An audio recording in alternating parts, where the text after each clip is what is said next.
Since this is some of the biggest news that's happened in a while, I thought we should talk about it.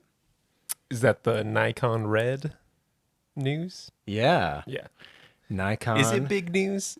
The I think that's huge news. I think it's funny because so many people are talking not trash necessarily, but everyone thinks it's really funny because we were just talking about Nikon last week about how almost Irrelevant. irrelevant they are. Yeah. And now like the biggest news is the acquisition of Red, and everyone unanimously was like, "Oh, Red's now a potato," like Red cameras, which I don't know if you know anyone who shoots on Red. I know one person who has like the Red system, and they constantly talk. They have the Komodo, and they're constantly talking about how they want to get rid of it. So, Why? well, they got it because it was maybe, well, a few years ago when at least if you had a Red package, it was, ooh, you got a Red package, right?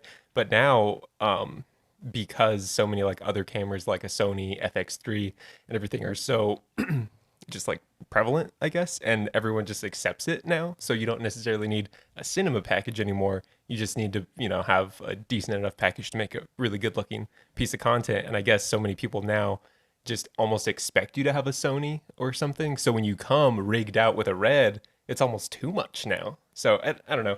It's just really funny though because yeah, most people are talking about, oh yeah, Nikon got Red, and then everyone's like, it's two, bad camera companies. But is it really bad? Right. So it's almost, they're both becoming, A meme. they've both lost a lot of relevancy that they used to maintain. And this should come with the giant disclaimer. Every market is different. Every shooter is different. If you shoot Nikon or Red or whatever, I don't care. I'm sure you don't care. I don't Use care, whatever works. but I think it's funny that people have these like, allegiances towards, like I don't know, you're like a self-proclaimed ambassador maybe, right? Like the Sony fanboys, the Canon fanboys. So I don't know why people have such a strong, I don't know, emotional tie to it, but people definitely don't like Nikon. Like from what I've seen online, people really make fun of them a lot. So it's interesting because you'll see the majority of people do the memes, it's a now a potato. yeah, it's a potato. But you'll also have the avid diehard Nikon enthusiasts who will show up and say, Nikon is incredible. It's so amazing. It's been respected for all these years. And how familiar are you with the Z cameras? Not so much. Okay, so I had to do a little research myself because Nikon has been off my radar for a while now. For years. Because you had, I want to say you had a I've never had a Nikon. I thought you had a D90 or something back in the day. I talked about possibly getting a D90. That was when the Lumix GH1 first came out, because those were the two cameras that were kind of, I don't know, the forefront of HD, and a mirrorless kind of system, which the D90 had a mirror box. Correct, in it. yeah. So, but it had, I think it was actually the first that style camera, DSLR hybrid, whatever you want to call have it, like a true that HD. had video. And so, but it was so crippled. Like there was a bunch of issues with it. Yeah, which it was a clear choice then not to go with it. But even now, I would question anyone who wants to get a Nikon. I'm like, really? Why? And but maybe it's because I'm like a hybrid shooter too, and I don't know. Nikon isn't necessarily something that anyone that I know works with or has a workflow for, so it's just not on my radar. Yeah. So I owned a D600. That was about the cheapest full frame camera you could buy at the time, and that was kind of its claim to fame of Nikon's got the D800, which was their premium high-end one, and then D600 for, you want full frame, but you can't afford it. So that's what I bought at the time, had video. So I'm well aware that Nikon has had video for a long time, but it has not been relevant in video. And so much of the internet has become photo and video with social media. Every social media platform has video now, TikTok, Instagram Reels, YouTube Shorts, etc. That it just never, because it was such a low priority. You had to do things back in the day with Nikon where you'd have to switch the mode to change the aperture, or like you couldn't change you had to, I think, if I'm remembering correctly, because it's been a while, there was once you went like into a match made in heaven for them and Red to get together then. Right. So like once you went into video mode or live view mode, you couldn't change the aperture anymore. You had to go back to photo mode to change. So there's all these like hurdles and issues where like if you shot with manual glass, which I have a lot of, so it had the aperture ring on it, wasn't that big of a deal. But over time it just became so cumbersome, and there's so many benefits to things like mirrorless cameras. So Lumix was basically one of the first. I don't know if it was technically the first. That's a video I'm kind of having process in the background of like the history of mirrorless. But now everyone is. But Nikon and Canon dragged their feet for the longest time because Sony went mirrorless, Lumix was mirrorless, Fuji, like they're all mirrorless, and now finally Canon and Nikon have caught up. But the claim to fame now for Nikon and what they'll say is that these cameras are incredible because you can shoot 8K. Sweet. Right. Like that's not more. I'm less concerned about like more resolution past 4K and more interested in more dynamic range. If you can give me more dynamic range, I'm more stoked on that. Like you can give me like no one asked for 12K on the Ursa. Right. Nobody. Like nobody asked for that, and then they came out with it, and like the complete underwhelming. Just everyone was just like cool. Anyways, so. Yeah, 8K, cool, great. I'm sure it'll be far more valuable in the future if things with VR really take off and you need, maximum resolution per eye. Yeah, I won't say no to more resolution if, Lumix or Canon or Nikon or any of them can say, hey, now you can do 6K, now you can do 8K. Yeah, cool. I just don't think that's what you should start with.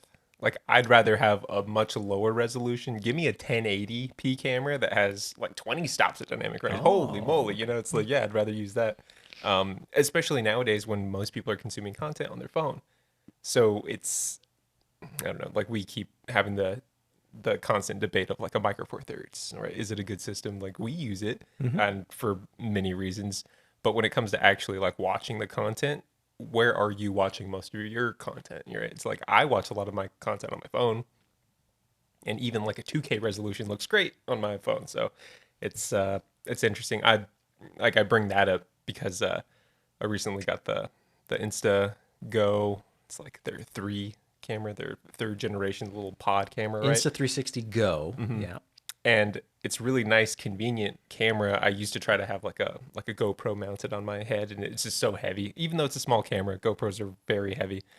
They used to have a session camera a while back, and unfortunately, they don't really do that anymore. I think the GoPro Hero 11, they came out with a second version that was a little bit smaller. But now, it's they went back to the 12, the version 12, and then it's bigger again. And with the Instago 360 camera, very small, lightweight, you could kind of put it anywhere. And it's a 2.7K resolution. So if you look at, obviously it's not 4K. You can, it's not the best. But when you watch it on your phone, it looks great, and depending on the lighting conditions. But I just thought it was kind of interesting because like we have this like preconceived notion of like it needs to be at least 4K. And then when somebody comes out with like, oh, well, there's the 6K, and I'm like, can't even be bothered. So it's just weird how I'm like locked into this like 4K mindset. And like, is it good enough? Will it forever be good enough? I don't know. I think the only time when it won't be probably is going into like the VR AR world. Yeah. So then like we're talking about like 360 cameras. It's like, oh, it has 8K resolution, but like that's even not impressive because you're talking about 8K for the whole sphere.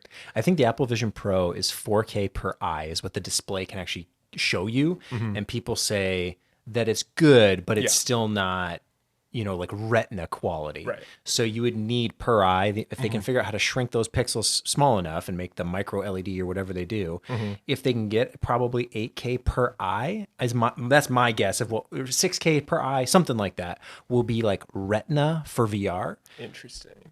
I don't know how scientifically true that is. There's probably somebody out there who knows, but does the math. But you need more than 4K. But also in a world right now that we live in where most people are consuming on their phone, and for as much as headsets might be the future, maybe that's glasses or some kind of augmented reality, whatever it might be. Right now it's phone, and I've been shooting on the 5D Mark IV 1080p. Yeah. And you were like, yeah, it looks great. I was on like, your phone. Yeah, on your phone. Yeah. And for me, I always want that 4K bump to just make sure, because if I'm watching on a monitor or something where I have some real estate, I want it to be 4K just for my own sanity, because 1080p does look bad on any kind of display nowadays if you're sitting close. But it is fine. It's good enough for a lot of people. But yeah, I think 4K is the sweet spot where it kind of checks all the boxes and you have enough. It's easy to edit. I'm not craving 8K. I wouldn't say no to it, but it's not something that I'm looking to sink $5,000 into a new system So this is to talk about Nikon, because some people were saying, what do you mean? I made a video about Red and Nikon and what this means and how Nikon has been late to embracing video and hybrid and why they're not part of the equation, really. And you can see that in their market share. Back in the day, it is true, Nikon and Canon were kings. Yeah. That's what everyone shot. If you were a photographer, it was Nikon or Canon. And now no one even talks about Nikon unless you are exclusively a photographer, in which case, yeah, I'm sure that is a section of the market in the same way that McLaren and Lamborghini are they're a section of the car market. But what do people talk about? They talk about Ford. They talk about Tesla. They talk like the big players now of what's in people's, pop culture and the zeitgeist. And so the new norm has been Canon and Sony. And I think I looked it up. Canon basically has 50% of the camera market is Canon exclusively. And Sony is at second place, but it's like half of that. So I think it's like 20% around there. And that's been Sony trying as hard as, and now when you go on shoots, you see people with Sony gear. Yeah. Sony almost exclusively. And why? It's surprising. Why? What put Sony ahead? Probably like the ease of use nowadays with their cameras. It's like they don't overheat. Well, it depends obviously what you're doing, what kind of camera system you have. But like at the prosumer level, like you can have cameras that you can run for more than an hour. They won't overheat. They look great, 4K, 60 frames per second. They have everything you would want to be able to tell a story as good as you can without getting into like the crazy expensive, like super slow-mo cameras, like the Phantoms, all that stuff. So like it's a very small compact system being full frame, it's like you can do so much in that, universe, and there's a lot of content that probably helps you as well. Like there's no shortage of content. Like you can go to YouTube and it's like, if you don't know how to do something within that like Sony ecosystem, it's pretty easy to find somebody who can like give you a tutorial. Can't say the same for probably like a Nikon system. Like who's really, putting that content out there. So it's just easier to plug yourself in, which I've found personally. Like owning, in like the freelance world. In the freelance world. So like owning Sony gear, it's a lot easier for me to just plug myself in because a lot of people have Sony gear. So in that, I don't know, in that kind of instance, I would say it's nice. But I'm tempted nowadays with Lumix being so good with their full frame. I'm wondering, well, maybe I just switch everything over to Lumix now. Yeah. Right? Because especially nowadays when we're doing our like micro four thirds shoots, no one can tell the difference. People always ask, what kind of camera are you using? Oh, that looks great. If they only knew, then they'd be, who knows? Yeah, Lumix is way low on the market share list. Which is so ironic because they seem to be doing the most, and they've done the most in the beginning than anyone else. It seems like they like don't really hold back features. So yes and no, because I think the reason Sony dominated in hindsight, of course, 2020, whatever, you might have a different perspective on this, but for me, Sony was, and maybe not actually, but in memory, Sony was the first full frame mirrorless camera. I don't think anyone else had full frame mirrorless. That wasn't a thing until Sony came out with it. So they embraced mirrorless first, and then they basically perfected autofocus, I think, before anyone else. Canon was close, and they were the quickest with it, especially like photo wise. Yeah, like the eye tracking, the face detection, phase detect, like all that stuff mattered a lot to people. People, they want full frame. Whether you agree with that or it doesn't matter. It's what people want. They say they want. General consumers. I want full frame. I want good autofocus, dynamic range, resolution. Sony kind of checked all those boxes. Now, for me personally, when I use a Sony camera, it feels like I'm using a TV remote. That's what I always compare it to. It's not fun to use. You got to set it up properly. Going through the menus feels like navigating a TV. And maybe that makes sense. Sony makes TVs. That is true. Their menu does. It reminds me of it. Yeah. I've joked with you before, like, how am I supposed to know what PP7, PP8, PP9, what are these picture profile, like, what do they mean? I don't even know. You got to just know the one to go to, and you can, I mean, you can set up any of them, but yeah, by default, it's a lot of, there's a lot of like not hidden, but it's just like you have to know where to go in order to access these features kind of thing. And it's, that's just how once you figure it out, design their menu system. No sweat, whatever. Yeah.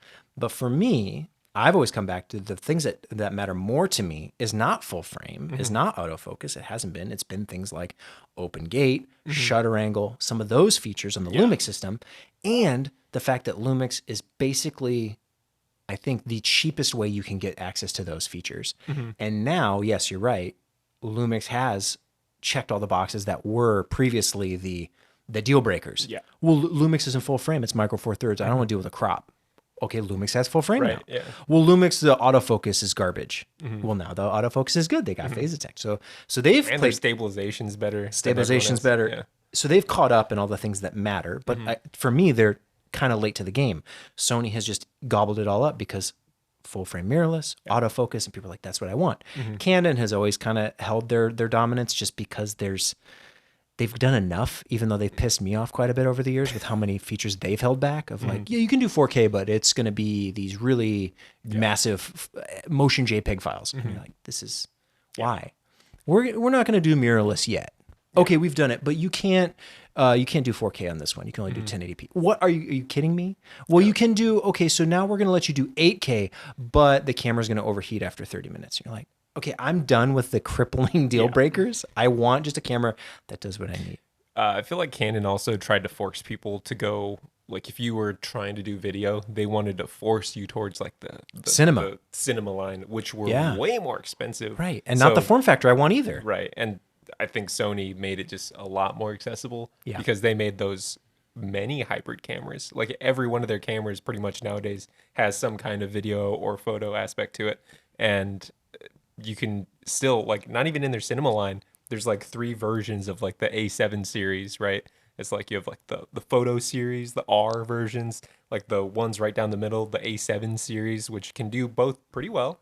And then you have like the S series, the A7S, which is great for video, not necessarily the highest resolution for photos, but you can still take, great photos. Yeah. So I feel like, don't forget the A7C. Oh, those are the compact, the A7C, compact full frame photo camera, which is also a very nice camera. I don't think it's much more compact though. Like you can still get like a A7R5 and it's about the same size, which I don't know. I really like the A7R5. Like the one feature that I think is the best on that camera specifically is like if you take any like Sony lens, you can have that camera take a photo from like the minimum focus distance all the way to the end to compile into like one very detailed image. So I don't know if you've ever seen these kind of images. I really like them. It's like a wide angle close up, almost like a macro to infinity. So like let's say it was like, I don't know. So you use like focus stacking kind of stuff? Focus stacking, yeah. And I don't know, that ability to do like literally like your whole length of your lens in focus, like that's in really camera, and cool. It does that. So I don't know, I was really into macro photography for a while, and there's like devices you can get, to do it manually, and like crank your camera to like go forward, millimeter by millimeter. Or there's apps that you can get with like a, motion device that'll actually like push your camera forward and take a photo, every few seconds or so. And then you compile them with some software. You can do it in Photoshop pretty easily nowadays. But again, it's like the different features. It's like they can have all those great photo features and then still shoot video, right? And, you can still get that look that you want just easy. But then, Canon just made it kind of difficult. They're like, oh, yeah, if you want both features or if you want to do video, you're going to have to go into the cinema line. Right. You want the higher bit rates, the frame rates, you want 10-bit. You got to switch into like you got to pay the premium to get the video thing, which I've always appreciated that Sony and Lumix aren't like that as much. Yeah. And it's funny, on the Lumix cameras for the longest time, what was one of the biggest features for me was the simplicity of the time lapses. Because even still to this day, I feel like time lapses on Sony are kind of annoying to do. Yes, they are. Where like on Lumix, the time lapse functions just work great. There is the function of like the S&Q. I hate S&Q. I hate S&Q mode, but so many other people use it. Ugh. So S&Q mode. It's just a terrible name. The way it's executed is stupid. Right. I know. There are definitely a lot of people who use it as like a shortcut to shoot like slow motion video on Sony, and they'll have it as like a quick shortcut in order to just tap it in order to go into that mode. But you lose audio, Do you still lose audio? Oh yeah. Oh, Yeah, that's never changed. Yeah, there was always the gotchas where I don't know, because even I think Lumix has S and Q modes now too, where it's like I just don't understand why you need it. switch, because I can do the frame rate over here, but if I go to S and Q mode, there's always a trade off of, well, now there's no audio, or now autofocus doesn't work, or it doesn't work as good. Yes. There's all these things where I'm like, why would I do this? I don't I just know. really record my footage and I'll deal with all that later. Well, right. It's like, yeah, it's like shooting, like in picture profiles, like the black and white, like the monochrome mode. It's like, why would you do that in camera? Like, I guess maybe it'll help you if you're really looking at light, it'll help you look at light better because it's just black and white. So maybe you can look at that. I think the Sony advantage has been they've built this entire ecosystem from consumer to prosumer to professional to the highest of the high end. You can buy a really expensive Sony lens and use it on any of them. If I buy a Nikon lens, Nikon makes great glass. That's what they'll tell you. Nikon makes great glass. You used to say that. Some of the best. You used to say I buy Nikon glass because I can adapt to anything. Correct. Which is because I can adapt great. it to anything. Yeah, for the old ones. Yeah, of course. But for the new stuff, Nikon is the best glass. Okay, so I buy a Z mount lens and I'm going to use it for my Z camera. But let's say I go on a shoot and I need a cinema camera. What cinema camera has a Z mount? I don't know. In the future, it'll probably be a Red now that they've made this acquisition. But historically, up until this point in time, you're not going on a shoot and rigging out a cinema camera with a Z mount lens because they're photography lenses. Because that's the point I'm trying to make, is that Nikon has basically said, yeah, we don't do cinema, we don't do video, it's not really our thing. Oh wait, but now you can do 8K on this new stuff, and everyone's going like, well, I already have all this Sony glass that works on like all my cameras anywhere I go. Canon, same thing. The RF mount, that's what it's called, right? RF. Yeah. You can basically use those lenses across their entire portfolio of bodies. So whether it's the $1,000, is it the R8? I think, because I've been trying to do more research on all these cameras, trying to figure out. Canon cameras? Yeah, figure out. Yeah, it's because they had the R5 and the R6. And I was like, okay, these are interesting, but not really my style. And now they've come out with way too many. I think Canon has way too many. There's an R6 Mark II. I think there's an R7, there's an R8, there's like an R10 and like an R50. And let's not forget, because I almost just forgot, Canon did go mirrorless, but with the M mount. Do you remember that? Oh, yeah. Yeah. Not full frame. It's APS-C, and they're like, yeah, M mount, that's our mirrorless. Yeah. Which is basically defunct now. Anyone who bought anything Canon M mount is, I guess, stuck on like, yeah, okay, great, you have that. Sell it. That's what I'd say. Go shoot, I don't know, as if like you're a vintage shooter, I guess. Maybe. I just think that the being too late is definitely a thing if you want to be on top. Maybe not though, because Kodak made a huge comeback since the pandemic, maybe because people started shooting film again. But huge comeback. But Kodak now, is not Kodak what it used to be. No. It's interesting to see how things have changed within this last 10-year period. Because, like 10 years ago, I was super into Nikon, potentially, right? The D90. And then now, it's funny, the only thing that gets us talking about them is because they made this weird acquisition. So you think it's weird? Do you think this is good, bad, and different? What do you see? What's your predictions for the future? Well, I haven't read too much into it, but I've just heard, because I don't really care, right? It's like I don't care enough to like read into it because it's like it doesn't affect me. I don't shoot either of those systems. But from what I've heard of people saying like, oh, Nikon's just getting back at Red because Red sued them. It's like, oh, well, okay, is it? I don't know. Is that true? Who knows? Or like I think you were saying that, well, it's just a good opportunity for them to enter into the cinema market because they were too late to the game. And then now it's like, well, this is a good way to enter just buying somebody. So people are hopeful. And this is, I guess depending on how you look at the world and if you're optimist or pessimist, Red has held the chokehold on that patent for so long, basically saying you can't record internal compressed RAW, even though it's been a thing for photography. Like imagine if you bought a camera and you're talking to your friend and they're like, yeah, I shoot RAW. And you're like, my camera can't do that. And you're like, what do you mean? Every camera can shoot RAW. Like you just got to switch from the JPEG mode to RAW plus JPEG or just shoot RAW or whatever. And they're like, no, I can't do that because let's say back in the day, Canon held the patent on that. And Nikon, Sony, none of them can do it. So that's kind of causes a lot of issues when you have people who want to record RAW I don't think it's actually that big of a deal. And we can talk a little bit more about that of like raw video, like it has its value. And I've shot things like B-RAW and Red Code RAW, but I've also had devices that can do those things and chosen to shoot ProRes proxy because that was appropriate for the project. So it really just depends. But Red has held that patent for so long. People are hopeful that Nikon is going to let other people, kind of have access. Doubtful. No, I think if you buy a company, you buy it for the intellectual property, right? You say, no, we own that now. Yeah, let me just spend all this money and then give it away for free. That's not going to happen. So I'm kind of pessimistic in that. I think they're just going to hold the reins on that patent. Now, there have been some workarounds. So Blackmagic got by it with B-RAW. They compress it a little bit different. It's not truly raw, but it's like close enough. Does most of what you would need. But even that, we've filmed B-RAW and then been like, you know what? We don't really need this. No. Well, that's why I say just make, I don't know. I'm not an engineer. I don't know how to design these things, but I'm just saying it would be nice to have more dynamic range. Of course. Just in general. Totally. Like, you don't have to give me raw data. Just make it a little bit more dynamic range, then I'll be happy. Yeah. But even nowadays, it's already gotten to a point where like it's great.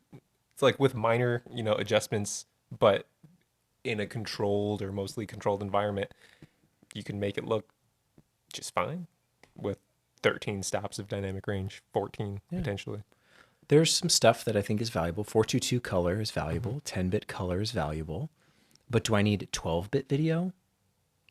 16-bit video? Do I need it? 10-bit looks really nice. 10-bit is like 8. You can get by with 8-bit, but if you pixel peep, 10-bit is better. Yep. But more flexibility. Much, right. But there's times where I want to shoot 8-bit.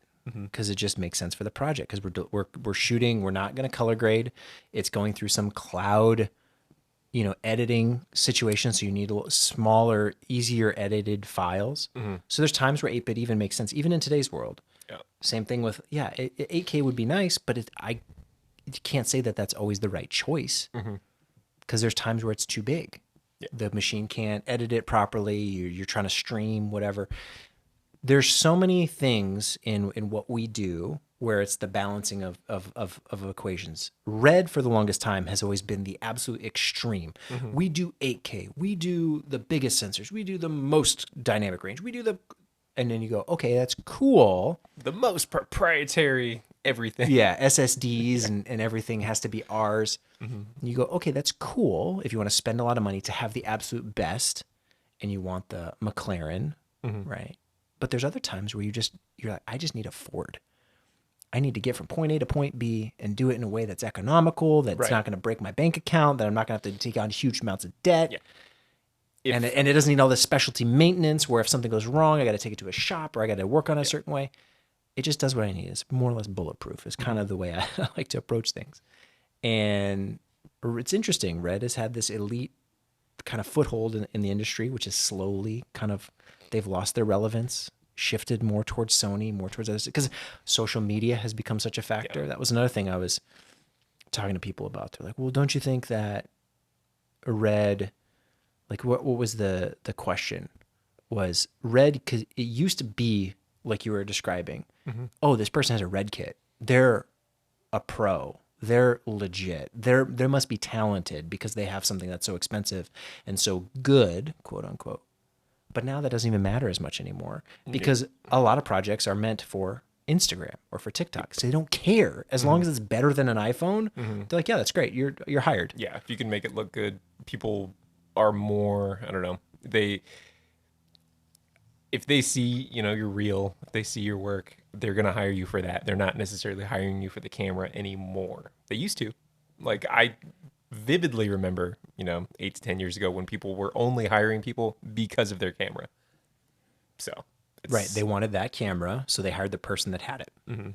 It's almost, it was cheaper usually to hire the person with the camera and then have like another DP than actually renting the camera. Yeah. Because usually those people just wanted to be like on the gig. So they would basically give their gear away for free just so that they could be hired for their day rate. And then like, oh, I'll bring my Red kit. It's like, okay, dude, sweet. I've always liked the marketing and aesthetics of Red. I think they're very disruptive, kind of Have you? Because I've always been against like how cool they tried to make camera gear. Like I always thought it was kind of cringy. Like there's skulls and everything. I'm like, really? Like, does it need to be like that? I don't know.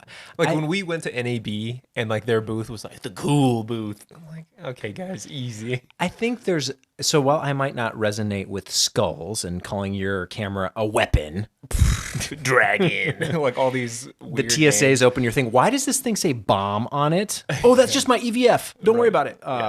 Yeah, no, I don't resonate with that as strongly, but I just appreciate the fact that it had some sense of style, which I would say Nikon has zero, absolutely zero style game.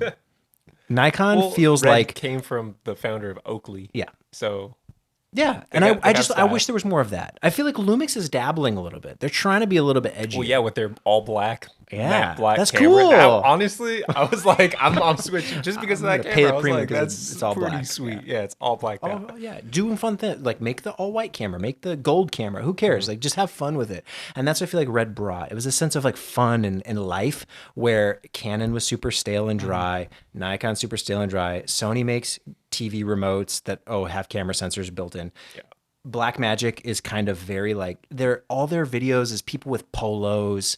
You know, they got the it's just there's no style. It's all corporate. And I wish there was more of that like, you know, like you have in cars. You have Porsche and Ferrari and Tesla and Chevy and Hyundai and you know, just a variety to choose from and they all have their kind of vibe that they give you. I wish we had more of that cuz so much of cameras are viewed as like just another appliance. It's just like a microscope. It's just a thing. You go, okay, yeah, but like have some fun with it. Be cool. That's what I always liked about Red. Not saying that I personally want skulls and everything Right. everywhere, but I like that there was a style to it. There's one more style. Yeah. I feel like style also comes with like lighting too, just manipulating light because like they're all just boxes to capture light, right? It's like that's Yeah, all a camera yeah. is. So when it is kind of funny when people do buy these cameras and then they expect their, you know, imagery to look that much better. It's like, well, there's a lot that goes into it aside from just having, you know, the camera. It's like you really have to know lighting because that's, you know, how you maximize like what, I don't know, if it's raw, it's like, okay, well, what are you shooting? Like, are you going to be outside where you have like unpredictable like elements, right? It's like you're combating the sun with like shadows. It's like, yes, like raw would be great. You'd have a little bit more, you know, range to work with. But in a controlled environment, it's like, do you really need to preserve all the shadows on your interview subject or all the highlights or, you know, everything? Probably not, right? Not. Yeah, I think that's been the other kind of downfall or path to irrelevancy for Red. And again, giant disclaimer, this is not in all markets and all people, but just from my perspective, Red used to be the gold standard. And then slowly over time, clients, brands, people just kind of got wise to the fact, well, just because you have a Red doesn't mean you're actually good. You have to have the talent and skill that comes along with it. You bought an expensive camera, and that would on paper seem like, oh, you must know what you're doing. But there's lots of people who just bought Reds because it was cool and it was expensive, and that's how I'll get jobs. And they didn't know how to use the thing. And I think over the years, people have gotten wise to that and gone like, oh, I don't care as much what camera you have as long as your reel is good, like you were saying. That you have the skills I need. Yeah. That's who I'm going to hire. It is interesting learning how to light for your camera. Having worked with like cinema cameras, it's much more of a probability that you'll have negative fill, let's say, than if you're shooting on, you know, the cameras we shoot with, like the GH6, for instance. You're probably going to want to build like a bounce, like a white bounce to bounce more light in to the shadows because, again, like the dynamic range drastically different. So it's like you really need to play with your light more. So I don't know if people necessarily know that even. It's like the higher end of a camera you go, the more you're going to have to really work your environment to get a certain look. Because it's a lot easier to get harsh shadows on like a GH5, GH6, because it just will look more contrasty. So maybe it helps, you know, to learn lighting on a inferior camera because probably, I don't know, makes you appreciate lighting once you get to that higher end. Yeah. There's a lot that the final delivery, the final destination. Ooh, not Final Destination. No, not that. I'm not talking about those movies. The output matters what the input ought to be. Where if you know your end result is basically a more or less live environment where you need to go from start to finish as quick as possible. Not that it's actually live, but basically meaning I need to shoot something and it needs to be done pretty quick. That will dictate how you do it. And that was, we shot a few projects on Red years ago now. Goodness, yeah. And you're sitting there, you know, processing all the raw stuff, coloring it. And yeah, that detail's there, but also we had to shoot it in a way. We had to shoot it very compressed. Very compressed because the file sizes were enormous. So we shot it over compressed, trying to reap the benefits of the data that wasn't there. And then you're going, well, then why are we going to jump through all these hoops just to shoot on Red? And at the time, the choice ended up being Blackmagic was the better choice, I thought. More affordable cameras. Could you shoot RAW on Ursa? I mean, we must have been able to. I don't know that we did. No, we did not. We shot ProRes for almost everything because it was just ProRes Lite. Yeah. It was just streamlined. It was easy. It was. It just got things done in the speed that needed to be done. We were able to record. So not only are we recording interviews, which are inherently long, like a podcast sometimes can be, hours of footage, doubled by the fact that we have two cameras. So not only is it hours, it's multiplied by 2. And you're going, do I need RAW for all of this? Most of this gets covered with B-roll anyway, but we still need the option to go to it. So then you're the balancing equation. Okay, well, it's got to be 4K, so we can do some punch-in, some crops, because we were finalizing the 1080 at that time.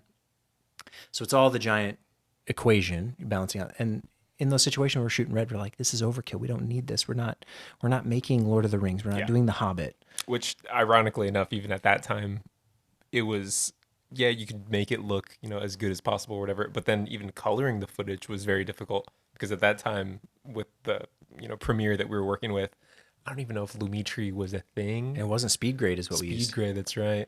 Because Resolve wasn't what it is now. Because everyone says, Resolve is the king. It's great. But back then, it wasn't as good as it is now. Even now, I don't know that I'm fully sold on it. It is good. For color. I used it recently just to dabble in color.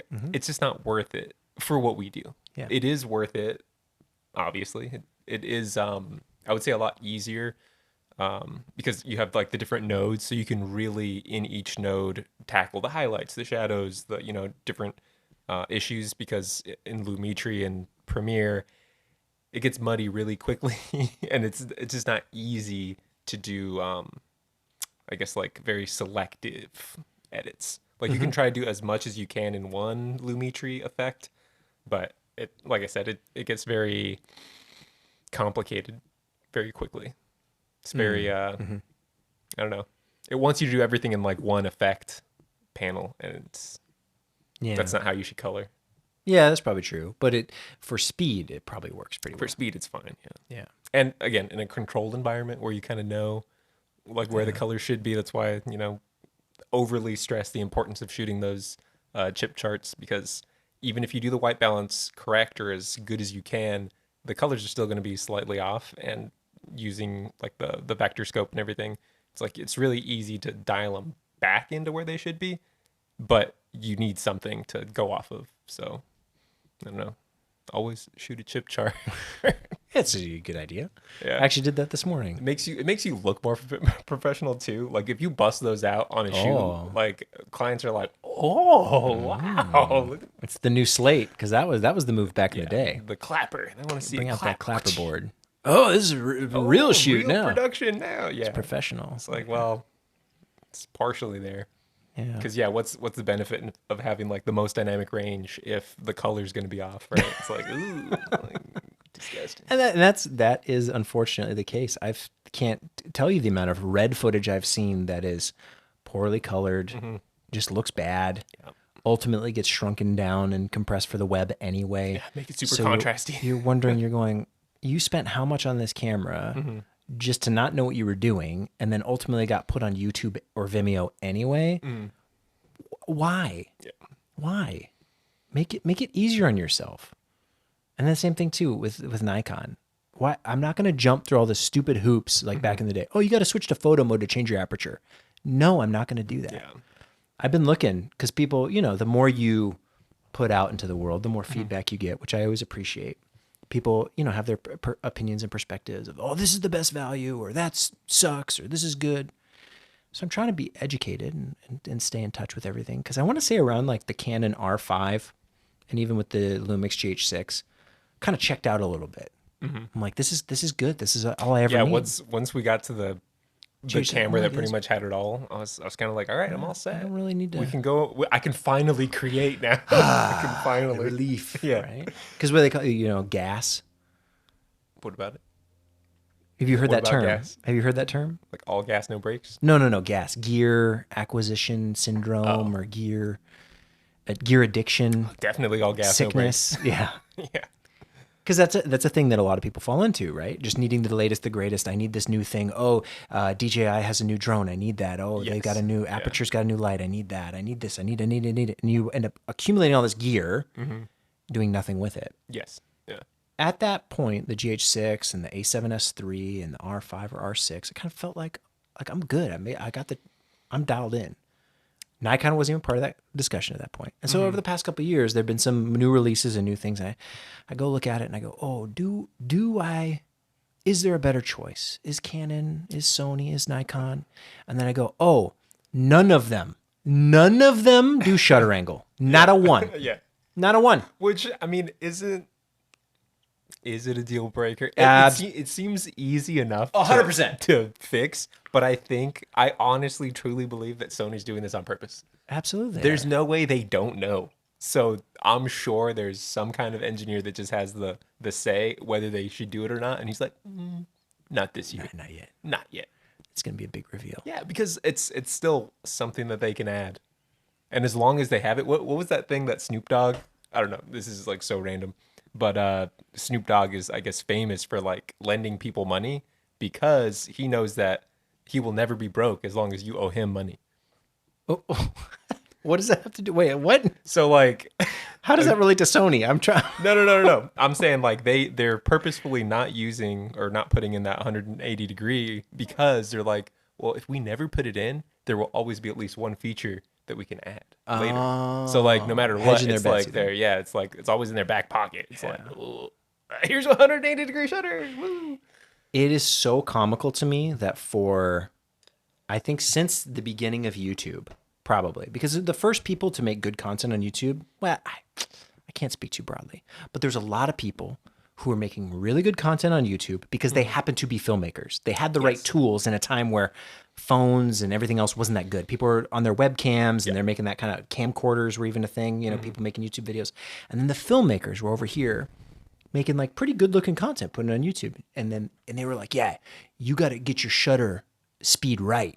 So there's this thing, the 180 degree shutter angle rule or whatever, shutter speed. That's how you base your shutter. So you got to do 1/50. And they're explaining how to set your shutter speed based off of the 180 degree shutter angle in a time where hybrids, all of them, granted, they only had shutter speed. Flash forward 10, 15 years, and people are still doing this, setting their shutter speed based off of the shutter angle rule, okay? Because they don't have access to it. And then you say, yeah, but this camera has a 180 degree shutter angle, and they're like, what's that? What is that? I don't need that. I'm like, dude, you're literally setting your shutter speed based off of this thing that these cameras have. And it was on all broadcast cameras back in the day. Dude, the HVX 200, 180 degree shutter angle, like this is old technology. On Sony, Canon, and Nikon. But if you can't crank your shutter, how are you going to expose properly? That's true. If it gets too bright. Yeah. I've only got ISO, aperture, and shutter. Right. How can I control my exposure otherwise? I told you that video I came across, right? It looked like traditional, like videographer, like, oh, his setup looks great. His tutorial video looks nice on YouTube. And he was talking about, oh yeah, if it's slightly overexposed, just don't worry, just up your shutter a little bit. I'm like, what are you doing? No. But yeah, the joke is that ND filters are the fourth way to control your exposure. Because people talk about they call it the exposure triangle, and it's a square. Well, for photos, it's a triangle. It's an easy triangle for photos. It's also a square for photos. What do you mean? You can still use ND. ISO, shutter, aperture, and what? NDs. Why would you? I get for long exposures. Correct. Maybe, yeah. But that's not a traditional. That's like something different. they call it the exposure triangle. They're missing a whole corner of the square. I don't know. Because, like, you technically don't even need a ND for long exposure. Like, a night-long exposure, you need as much light as possible. Let it in, let it in, let it in. True. So it's... But at daytime. Yeah, I mean, there are ND filters. Like, landscape photographers are very well known for having those, like, half ND, split ND to get... Which are terrible if you've ever tried to take a photo with those. But that's ancient technology. You know, now it's probably a little bit easier to do it in post, like a Lightroom or a Photoshop. Yeah. But... Yeah, no, there's plenty of times you want to drag your shutter in photography. So I just wish more people talked about it, and I find it a little silly that people are following this rule and they don't even know the origins or it's fallen out. And then the other thing, whenever I look at Sony, Canon, or Nikon, or I don't know about Fuji, Blackmagic lets you do it. OpenGate is a huge thing for me. Being able to use the whole sensor to film, and most of these cameras are like, nah, you don't need that. The hybrids anyway. They're like, you gotta, it's like the Canon mindset of, oh, you want that? You gotta pay more. Well, nobody's really making sensors that size anyway. What, 4x3? Not 4x3 necessarily, 3x2 sensors. Give it to me. I don't care. Just open, just all of it. Just give it to me. I don't care what weird aspect ratio it comes in. How big is the sensor? Give me that. That would be nice, wouldn't it? Yeah. Right? Yes. Yes. I always thought it was no. I always thought it was weird that you could make, like, going back to what we were talking about earlier, like dialing in like a monochrome setting or dialing in the aspect ratio to like 1:1. It's like, oh yeah, I want to crop my image in camera. It's like, but why? It's like, you can do it later. It's like, why waste it? But if you know what you're doing, I guess if you know what you're delivering, sure, I guess. If you're like, no, I'm pretty committed in shooting squares. If you're in an environment, which we've been in there, in the environment where we need to, I think you were sending photos from a camera to your phone so that they could be shared in real time. Nowadays, it's a little bit easier to process that. So much easier. But like 10 years ago, that's why you had the JPEGs, because you just beam them over your phone and here, go post this on Instagram and you're good to go. Same thing could be said if you were, that's what you would use it for, where you just need to deliver instantly. Which even now, I do it so much differently. I'll actually plug in the SD card to my phone. There's like little readers, and then you can just import into Lightroom on your phone, have the raw image, edit. Yep. Looks great. That's in a situation where you're editing. If you needed to give it right to somebody, that's true. Yeah. You might be more inclined to say, well, here's your JPEG so you don't mess it up. I'm sure there was a camera that came out years ago that had like a connection to Lightroom. Like it would automatically import into your Lightroom catalog as long as you were connected to like a Wi-Fi situation. That was an interesting camera, but I wonder if there's going to be an even brighter future, because now I don't know how much you use Lightroom necessarily, but there's a lot of AI features that I find super helpful, especially with like portraits, because a lot of the things that I would do tediously, like fixing like the color and like eyes or teeth or like blemishes or anything like that, it's really easy to select like a subject and then very easily like go down a checklist of different aspects of the image that it'll just automatically detect and mask out, and then you can change certain settings. It'd be interesting if there was a camera that you can have that kind of like dialed in. So it's like, yeah, here are my Lightroom settings. And you snap the photo and it just does it. And the AI just kind of does it. And then it gives you the JPEG. Like that would be extremely helpful because I have my presets already in Lightroom and they're pretty much all the same for portraits. There's like global adjustments that I might do, but you're talking about like whitening someone's teeth, taking blemishes away, brightening the eyes a little bit. Yeah, that'd be really cool if that was built right into the camera. They do the kind of gimmicky stuff, the skin softening. You can soften and it just go. Ugh. Not that. There's No, thank you. But I would be down for that if you could just snap a photo and then it does the, what do they call it now? The filters, There's so many like photo apps on your phone. What is that one that everyone uses? Not Beauty Box. Beauty Box is like a something like thing. that. But there's different apps that you can make your face look perfect.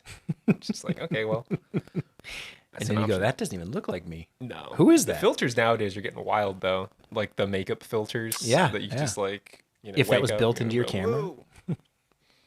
I mean, that's probably going to be. And then they're like, hey, can you send me my the raw photos? And you're like, no, I can't. Sorry. You don't want to see those. I still never send portrait raws because it's not worth it. Yeah. Like, yeah, no. It's literally not worth it. Like, if a client ever asks you, like, hey, like, send me the raws, it's like, you're going to have to pay for those. Because it's like, there's no point. Unless you have somebody who can take this and edit it, they're really no use to you. Unless you just want them for some reason. It's like, I'm just going to give you the final image, which, I don't know. You should take out the glaring mistakes, but you shouldn't alter someone's actual physical appearance, no matter how much they might want you to. Mm-hmm. Yeah, that's something that they always say, right? Can you make me look skinnier, or whatever it is. It's like, well, I can, but then you won't look like you. Do you really want me to? Because I won't. That's the weirdest part. I don't know. I used to do a lot more portrait photography, and I will from time to time, but it's just always like that awkward conversation. I just don't like having it. It's like, ooh, could you make me? It's like, no, I don't want to. Everyone looks so good except me. Everyone says that. Everyone says that. Everyone says it. You're just you made everyone look so good except for me. That might be like one of the benefits of being a photographer. Like knowing that like in a group photo, you know that you're invisible. As a photographer, you know you're invisible when because you're in everyone is looking at themselves. Correct. Like if anyone ever looks at a group photo, bam, they're only they don't care what you look like. So you're almost like invisible almost. True. It's great being. I wish that information were easier to communicate. What? I wish we could have like a mass update for humanity, a firmware update, and just everyone could just realize like a Matrix. Yeah. Just push the button, and everyone just realizes, oh, I'm the only one who cares about myself. Yes. No one else actually cares. Everyone's very well. It's just one of the benefits of, I don't know, being a photographer, being a videographer and a photographer. Depends what kind of room you're in, but you usually get to be like the not whistleblower, but like you know, it's like you get so much, you're privy to so much information, access, access. Just like you're constantly like behind the scenes, like you have so much footage that's just like on the edit room floor. Yeah, it's like there's a lot of trust, that people have in like photographers, videographers. But it's just interesting how it's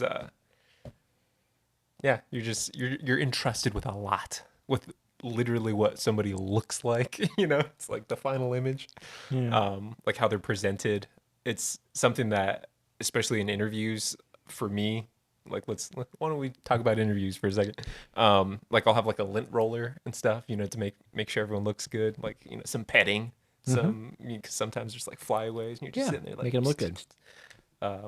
Then I don't know, the things you can control versus the things you can't, which is like make me lose 10 pounds. It's like I literally can't do that. But I don't know.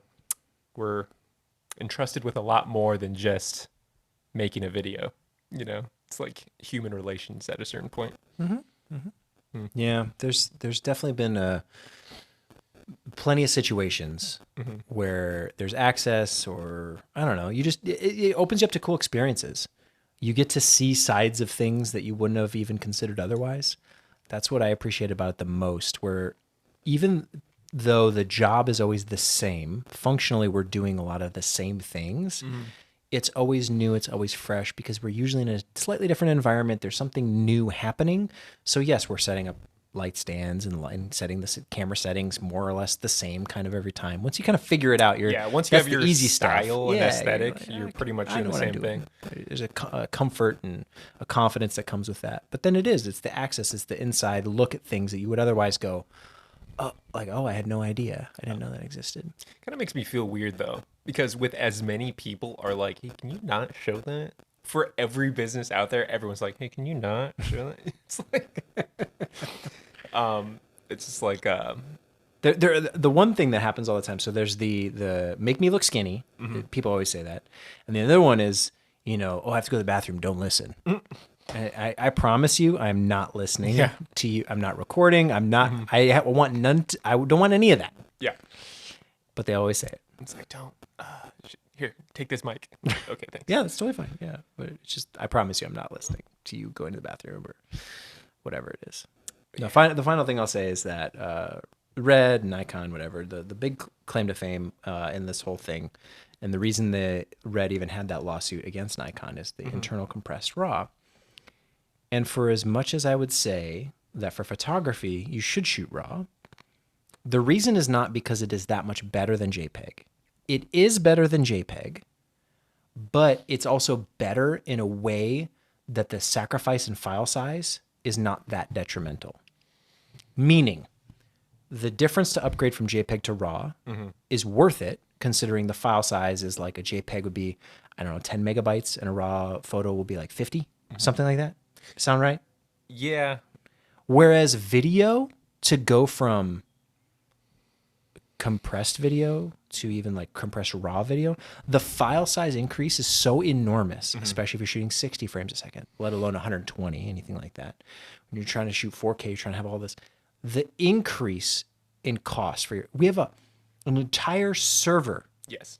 over 100 terabytes full. None of it's RAW. It's all H.264, some kind of various compression. Some of it's ProRes probably. 100 terabytes full.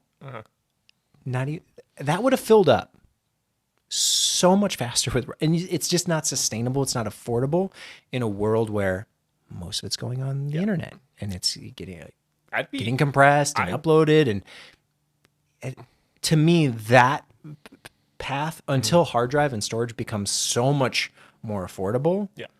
And even then, I'll probably just fill it with like more cameras or more like, I don't know, longer takes. You do something different with it than needing RAW for every single thing. If it's a Hollywood movie, totally get it. You can afford it, fine, whatever. But I would say, I would wager for most content creators, they don't need RAW video. I'd be very upset though if I purchased like a camera that only shot JPEGs. Of course. Like, what am I spending my money on? Like, excuse me. That's what I'm saying. That increase in file size, worth it. When you apply that to video, it's not apples to apples. It's not the same comparison, I think, because you're just getting so much more. Yeah. And I don't need, in the same way that you, when you shoot photos, you're not holding your burst down. Yeah. You're not, oh, great, now I can pick the exact photo I want. Because it's not worth it. You don't need 100 photos to pick the one that you're like, that's what I wanted. That's how they market these guys, though.